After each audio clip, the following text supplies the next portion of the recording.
Well, it's the morning after the night before. We've had an 1,000-mile, 18-hour journey from Nash HQ to southeast Austria. And this is Fisheries Stefan, and we've been kindly invited out here. I've got no idea how to tackle these sort of Euro venues. So I've roped in Euro specialist Simon Crow from our team and Team Austria, headed by Arno. I've brought along a couple of their top boys, Eki and Thomas. While we've been snoring and pushing those Zeds out, they're already catching. And I hear rumours of a 15-kilo fish before we've even really got busy. Let's go and have a look, see how they're getting on.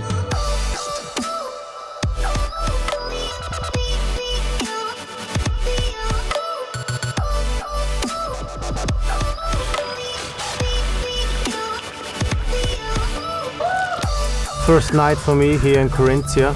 Caught a few small fish in the night. In the morning I caught this beautiful mirror, over 15 kilograms. Caught it on a 24mm key cray. I don't use a lot of bait, just a few hands. And this was the result. Absolutely amazing fish.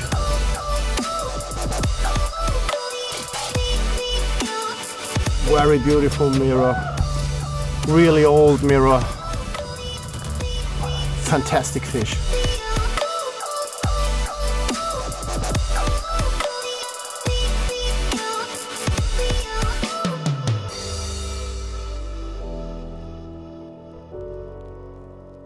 The rest of the day was spent out in the boat.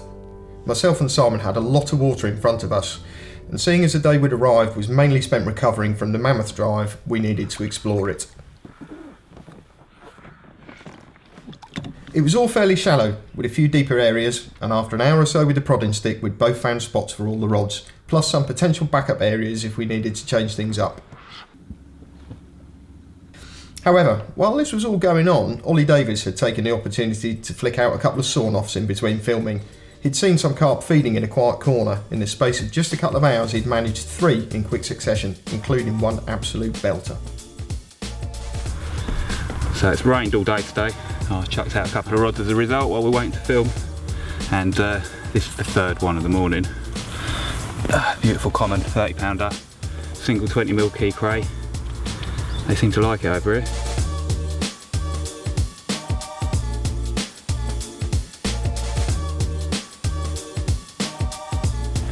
Well, second fish of the morning, and a real big fat one, which is around the 30-pound mark. We've got to take the sling off, but that'll do very nicely.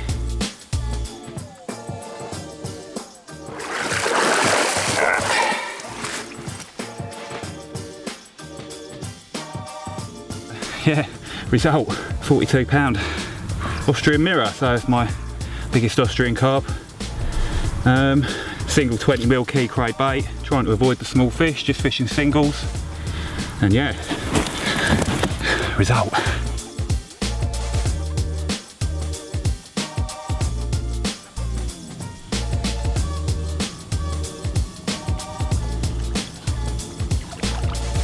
The fish hadn't long been slipped back when we had a call from the Austrian camp.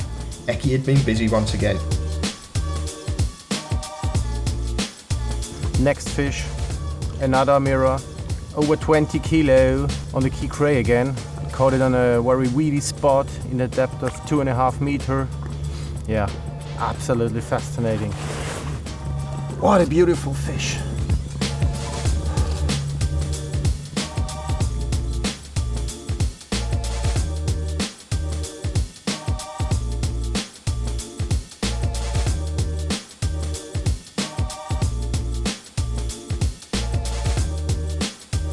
And it wasn't just Eki getting in on the action. Thomas had chosen to tackle the immense stretch of river that runs behind Fisheries Stefan. And despite being a seriously daunting venue, he'd already had one under his belt.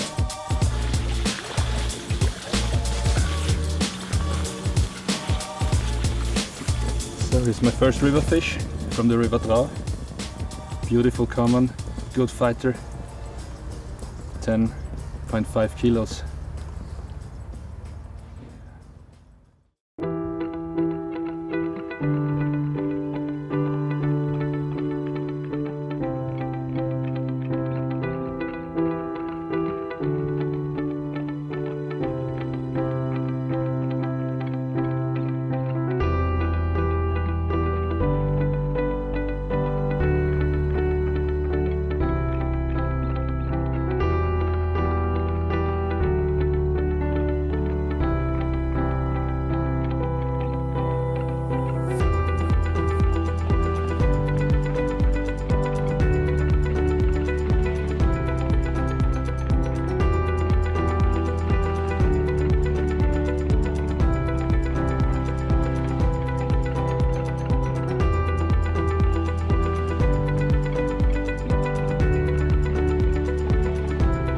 As the sun came up, it was cameraman Colin Davidson's rods which once again had seen some action.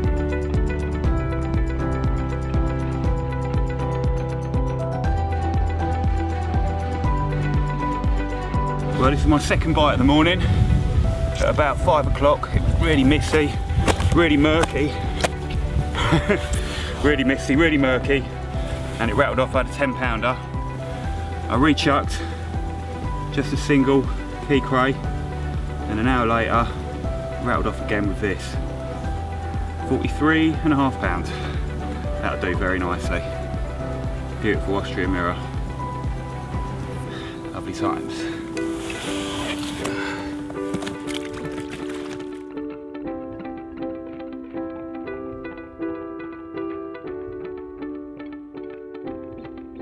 Okay, so we're on day 2, sort of good day, sort of bad day. Got the rod sorted, and last night, unfortunately, this left-hand rod, which was towards that bridge you can see, we had an absolute one-noter, 3 in the morning, very heavy feeling fish. Couldn't really do a great deal with it, and then after a little bit of pumping, it fell off, which is kind of the bad news part. Good news is it's a take, you know, so that's encouraging. We might be onto a spot. It's something we can fish again tonight. Other than that, Simon's been a little bit pestered with small fish, which I think he's finding frustrating.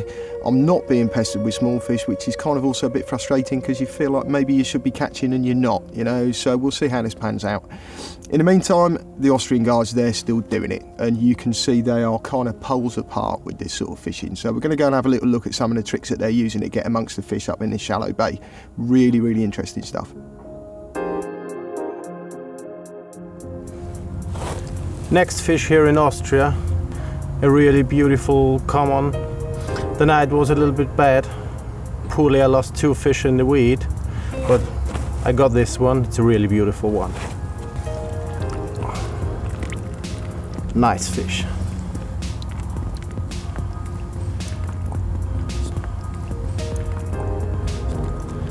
With a lot of weed here in the lake, I will show you how I fish in the weed.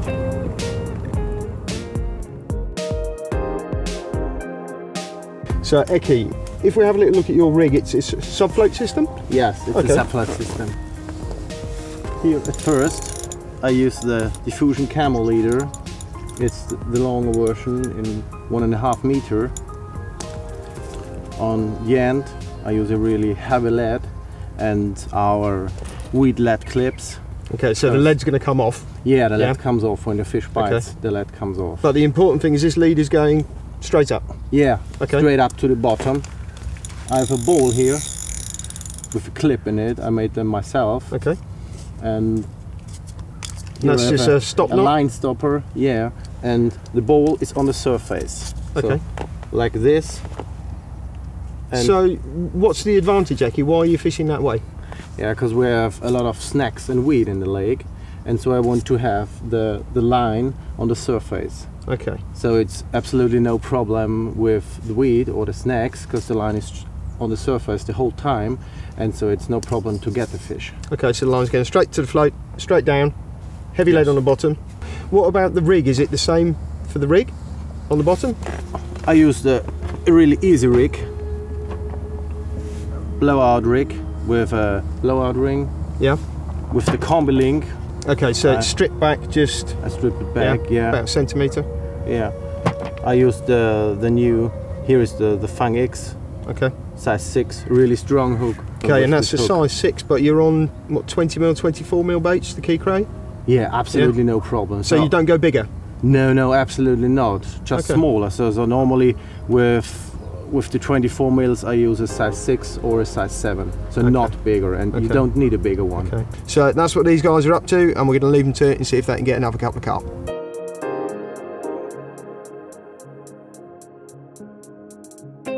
Arno was next to see some action, but much like Simon's fish the night before, it was one of the younger stockfish in the venue.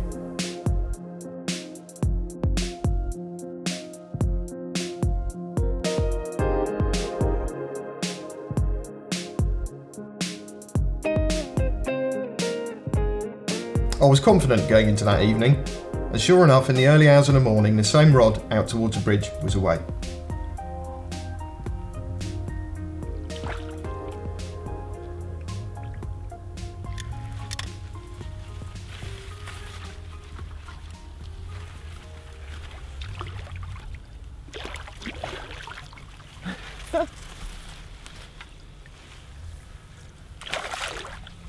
Austrian carp number one.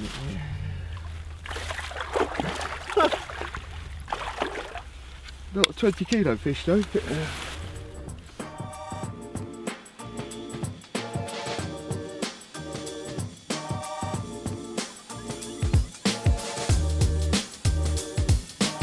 Okay, so not the biggest carp I've ever caught, but a landmark because it's my first Austrian carp. And this cheeky little common, he's very typical of an awful lot of the fish that they're in here, growing really, really fast, and they're going to be the next generation of whackers at sort of Fishery Stefan. So far, all we've seen is it's full of fish. You know, at the top end, there's something like 20 or 25 different carp over 20 kilos. And then you've got fish like this that are growing really, really quick, and they're going to be the 20s, 30s, 40s of the future. We've also had roach, we've had tench. Ollie's had some absolutely belting perch, just dotting around the edges. It's just a fishery that's full of really great fish. So we're going to put him back and see what we can do to get something a little bit bigger.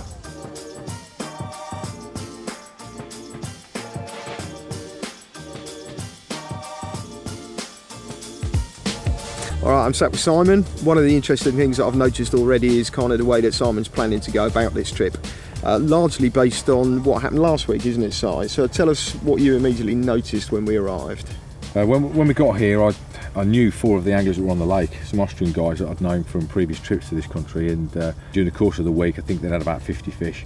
But they did say to me that they put quite a lot of bait in, which obviously straight away sort of made me sort of think maybe that's not best approach for trying to get one of the bigger fish out of here.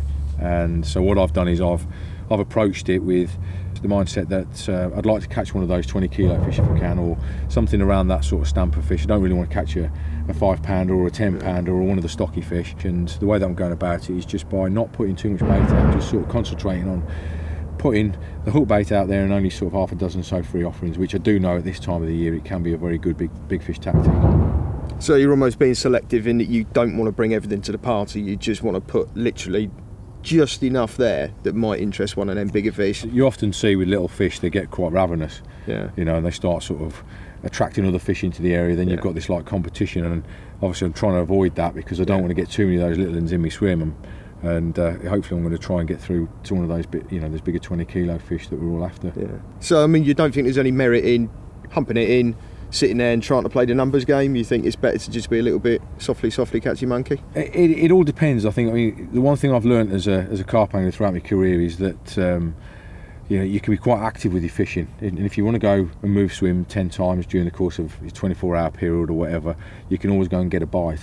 But I think the one thing that I've learned from fishing with Steve Briggs quite a lot is that sometimes that doesn't always get you the bigger fish. And sometimes you find one swim and work the swim. You might not get the big ones today, you might not get it tomorrow, but the idea is that sooner or later, once you get to know that swim, you know the areas and where the fish are moving through. You know, the one thing I do know is that the big fish that's in this lake, from speaking to the owner Mario, he gets caught quite a lot from this area, right in the middle of this lake. So, you know, out there there's a slight depression, a little riverbed. Does he live there? I don't know, but he does get caught from around here. And you know, in my own mind, I'm sitting here thinking, right, the best thing to do is to probably plot up in this swim and stay put for 5 days. You know, all you can do is try, and that's what we're going to try and do. Yeah, no, interesting, isn't it? So, you know, we saw that last week maybe the way they went about it didn't do them quite so many favours for the big fish, and you're playing a waiting game with a little handful. So we're going to see how Simon's tactics pan out as we get through this session.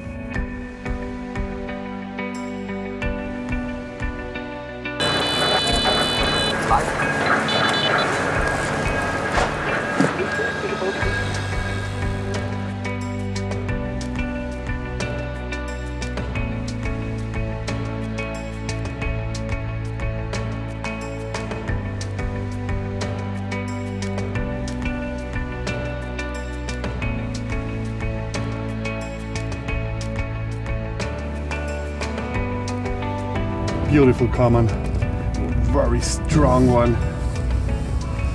Come on a key crate, 24 mil, just single hook bait. Well chuffed. Again, it wasn't just the Austrian guys on the lake still catching. Over on the river, Thomas had moved to a new spot and was instantly finding action. 3 small commons confirmed the move was a really good choice.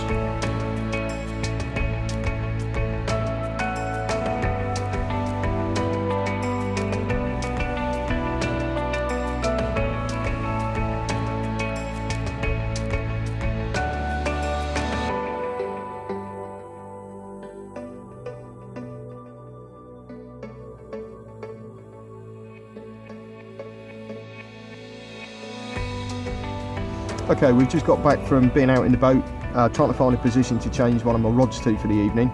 I'm doing it in a fairly traditional way. We've got an inflatable boat, little electric outboard, but actually because this lake's quite shallow, you know, it's kind of 3.5, 4.5 foot, a lot of it. To be honest, with a pair of Polaroids, you can see a lot of what's going on. There's a couple of prominent bars, weed beds, all that sort of thing. And other than that, really, it's a bit of a game just having a little feel around the bottom, seeing if you can locate any areas that you think might be a little bit good for a bite, you know, a depression, or maybe find sort of shingle as opposed to big stones, all that kind of stuff. And I'm using the prodding stick, which is comes with 3 sections. All you want to do is you just prod it around on the bottom, as the name suggests, and you can actually feel with these what you're over. You know, you can feel whether you're on big stones and it slips down over them. You can feel whether it's soft silt, and that gives you a really nice idea what you're about. So if you can't see, really valuable sort of thing to have with you is the prodding stick.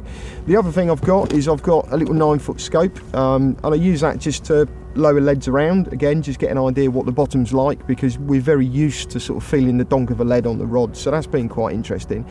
And I think I'm doing quite well, but actually when you see what these Austrian guys are up to, it is fascinating. So we're going to go and take a little look at what Eki does. Let's go and see how he's finding those spots.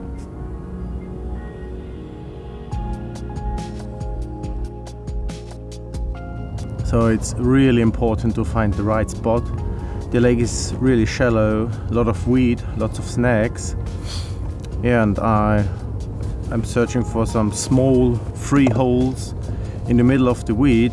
So often the fish just move around the weed, and when they find small holes they all feed there, and so it's really important to find these places. It's not too easy to find it. For me it's much easier with my underwater camera, so it's a really lovely thing.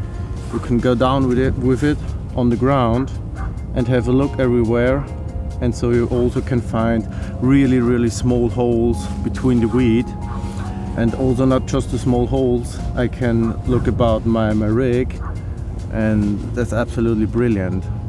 Once I put my rigs down, I can also look with the underwater camera how is the rig laying on the ground.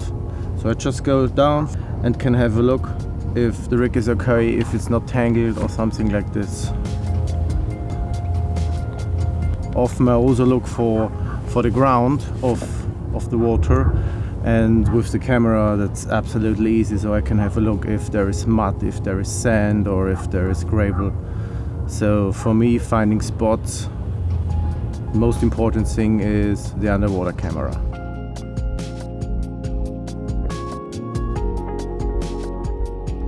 That evening, the Austrian guys had some pizza delivered for us, and we all went up for a bit of a social. It was so refreshing to spend some time with these guys, see how they fished and share stories of the carp fishing scene abroad.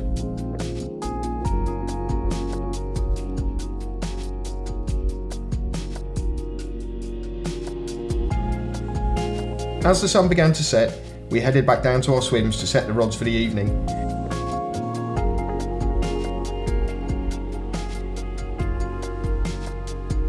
Eki continued to do what he does best, and it wasn't long before he had another cracking comment for the cameras.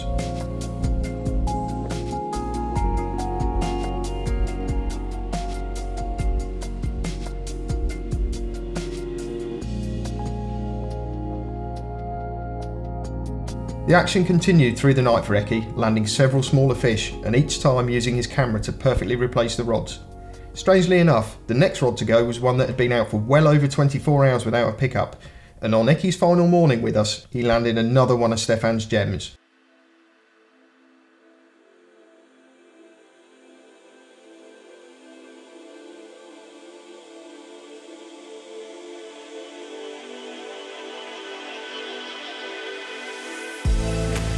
What a beautiful morning. Poorly, it's the last one for me because I leave later. But yeah, this morning I caught an absolutely stunning final carp, mirror carp, a little bit over 19 kilos. Yeah, I'm really happy.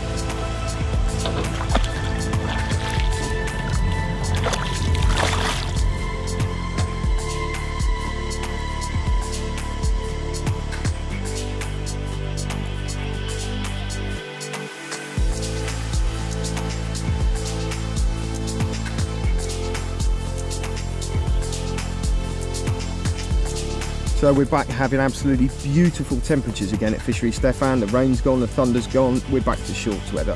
And a little bit about the fishery itself. It's a funny fishery in that it's very much split into two halves, and you know, the vista this way is beautiful Austrian mountains. You turn around and look behind you and you've got, if you like, a second half to the fishery which used to be a separate lake entirely and has recently been cut through, and it's all kind of divided up by this really iconic sort of bridge structure which is actually the equivalent of the HS2 rail link but in Austria. Now we've got 40 acres of water, give or take, and it's mostly pretty shallow, sort of 4 or 5 foot. There's some little depressions to look for, there's a couple of very prominent bars. Actually in the other end it's really weedy, you know, lots and lots of weed that the carp are sort of enjoying at the moment. Lots of places to find to get a bite and lots of fish to go for. You know, estimates vary, but you're looking at hundreds and hundreds of carp in here, and there's certainly a very, very good stock of sort of 20 kilo fish which are 40 pounders to you and me, lots of 30s as well, and they do actually go to getting on for 60 pounds, some real big old originals, real target fish, you know. As well as the fishing on the lake here, it's not just all about the lake you see in front of you. Over here we've got a backwater from the River Drow, and the other side of it there's also the fishing on the main river itself, and that's a bit more the sort of thing for the people who maybe want to feel a bit more like they're pioneering. You know, real wild natural environment, and you just don't know what you're going to catch next. And we've seen already that a couple of the Austrian guys have had some really belting commons out there, but genuinely you don't know what you might hook on there, and we're just about to go and take a look at one of the fish that has been caught that really would make your holiday.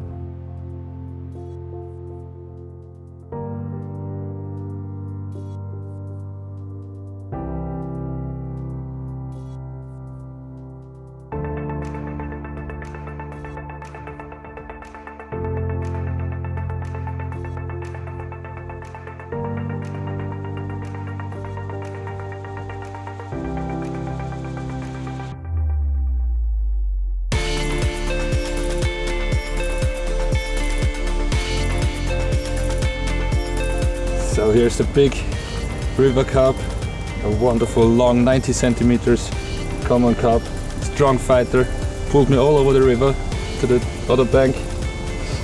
Yeah, really good. 17 kilos, special moments.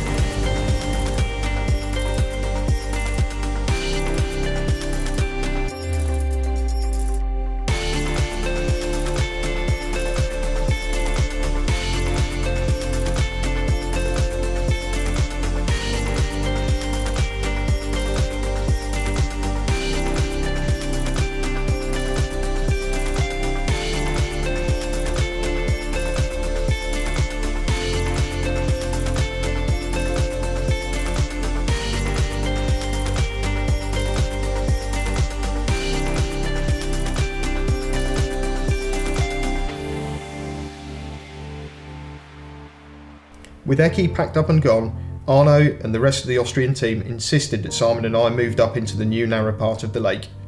It was clear to see that this is where the majority of the carp had been held up for the week, with the occasional stocky coming to mine in Simon's rods. With that, we had a pack up and a move. We just hoped it wasn't too little and too late. As you can see, I've moved. Despite fishing very hard, you know, Simon and I have found it a struggle to connect with any decent fish up the other end. So we're hoping that pays off for the final night. And actually one of the lessons has been packing the van again, a second time, trying to get all the kit back in. Any sort of Euro trip, there's a lot of stuff, you know, compared with an overnighter or a 48 hour. Number one on the shopping list for me for a Euro trip is the Titan. That's the T2, the 2-man version. And the new Titans have got the inner mesh capsule, which was popularised on the double tops. Now that is absolutely fabulous for Europe because it means you can just zip yourself in, any insect life, you don't need to worry about it, spiders, snakes, rats, hugely popular system, makes a world of difference in terms of your comfort. In terms of luggage, we've got the kit bag, anything squishy goes in there, all my spare clothes, towel, that sort of thing. One of the real benefits of it is just that because you can put your squishy stuff in it, you've got these compression straps, and when you're finished, tighten it all down and you just get a bit of extra space in the car or the van. For the bait, I've brought 2 cool bags, one's for bait, one's for food, but the bait is going in the Polar Mega Cool. Now this is the champion of the chiller bags. This thing's got best part of an inch of insulation. So I'll put my key cray in there, and if you fill it and you're careful with it and keep it closed, you're going to keep baits frozen for a couple of days, maybe 3 at a push, and then really well chilled for another couple of days after that. And by then you're on the home leg of a week-long session. It really is a brilliant way to keep your bait fresh. The Polar Mega Cool takes 26 kilos of boilies off the top of my head, and for most people that's more than enough. This is its baby brother. This is the Polar Cool, and this is where the food goes. And again, you know, you just want to keep your margarine, your milk, you want to keep stuff as fresh as you possibly can. Sometimes the temperatures are going to be pretty extreme wherever you're going, especially summer trips. So again, the insulation in this just makes sure everything stays tip top. Piece of hardware actually we haven't used this week is the Echo Sounder, but we did bring it, and we brought it in an Echo Sounder bag, which is going to protect it, and they're expensive bits of kit, you know, so it makes sure that when you're traveling it's protected.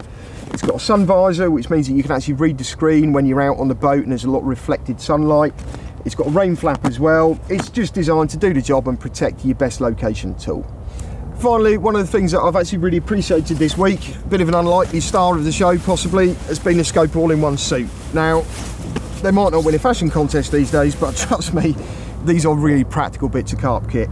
And the chill we've had in the mornings, you know, it's like 1 degree, 2 degrees, 3 degrees, and it's misty, and it's just got that cold feeling, you know. Slip one of these on, or stick one on at the other end of the day when you start feeling that evening chill, and it's just a dead easy solution to staying comfortable. So there's some of the things that I brought with me, and they've just made the time on the bank infinitely easier.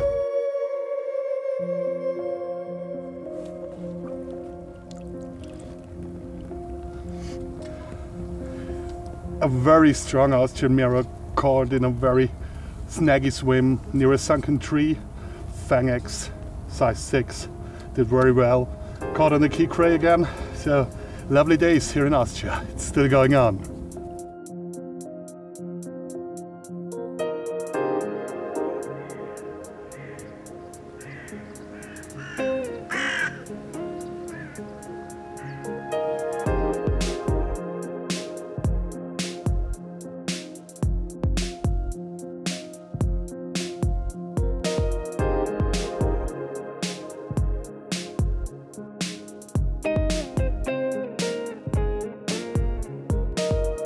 Well, it's been an interesting night. Simon and I have moved, and actually we've moved just before a real big temperature drop. We've had massive frosts and it's been really parky overnight. Big change in the weather. Team Austria, funnily enough, for the first night since we've been here, haven't caught any big fish on Fishery Stefan at all. The good news is that over on the river, Thomas has caught an absolute belter again. For me, nothing, which is disappointing, other than a catfish. However, Simon, and this is what Simon does best, he's just pulled it out the bag at the last minute, and he's had a couple of absolutely belting 20-pound commons. And honestly, when you've seen the way he's gone about his fishing this week, he absolutely deserves those. He's worked tirelessly. You've seen the lights out on the lake, the boat in and out all the time. Every time he's caught little fish, he's been rebaiting, redropping them. He's been absolutely motivational in the way he's gone about it. He's got his just reward. Team Austria have absolutely shown us a way home, and it's been a magnificent end to our stay at Fishery Stefan.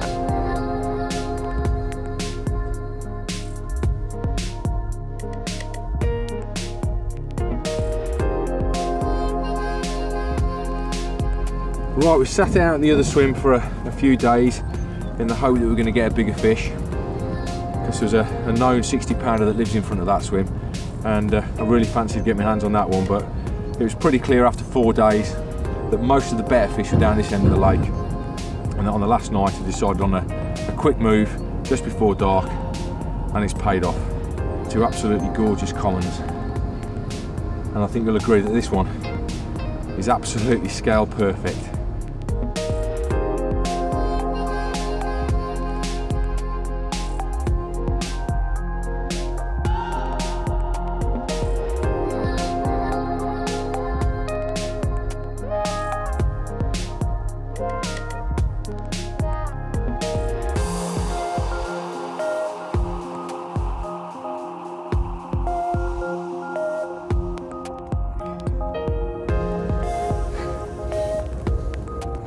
Here we are on the river again.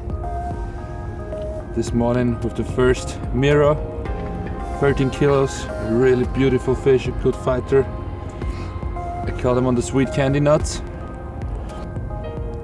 Absolutely Gorgeous fish.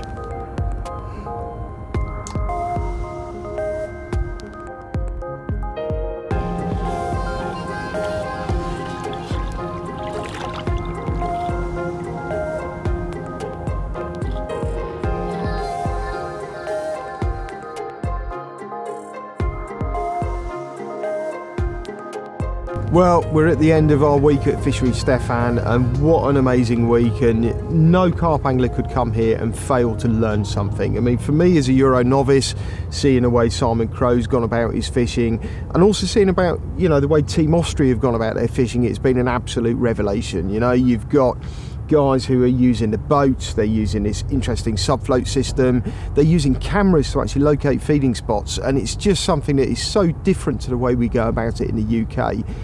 Who would bet against these guys coming to some of our really pressured waters and actually catching some of the most difficult carp very, very quickly? On top of that, we've had the guys on the river who've had some really special carp, you know, really big fish for flowing water. And anyone who's come and seen this sort of performance can only be impressed. They don't just do it well, they do it differently, and there are lessons to be learnt there for all of us. I hope you've enjoyed it.